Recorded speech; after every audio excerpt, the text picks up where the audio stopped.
की अहाँ जानैत छी जे भगवान रामक जन्म कोनो साधारण दिन नै बल्कि पूरा ब्रह्मांडक संतुलन लेल भेल छल। एकटा एहन जन्म जे धर्म और अधर्मक दिशा बदलि देलक। रामनवमी एकटा त्योहार नहि अछि, ई ओहि क्षणक उत्सव अछि जखन स्वयं विष्णु धरती पर अवतार लेलखिन। त्रेता युग में जखन रावणक अत्याचार अपन चरम पर छल तखन देवता सब मिल कऽ भगवान विष्णु सँ प्रार्थना केलखिन आ फेर अयोध्याक राजा दशरथक घरक जन्म भेल राम भगवान के।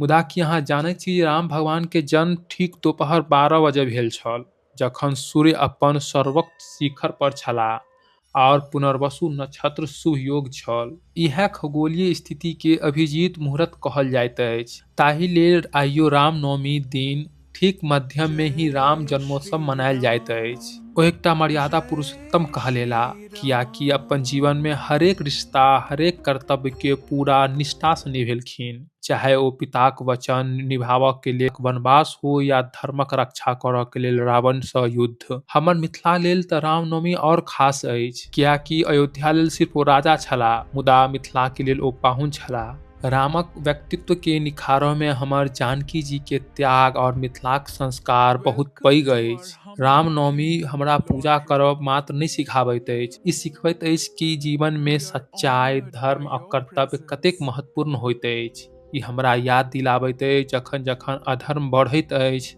तखन तखन कोनो राम जरूर जन्म लैत छथि। अहाँ सबके रामनवमी के शुभ मंगलमय हो। जय श्री राम।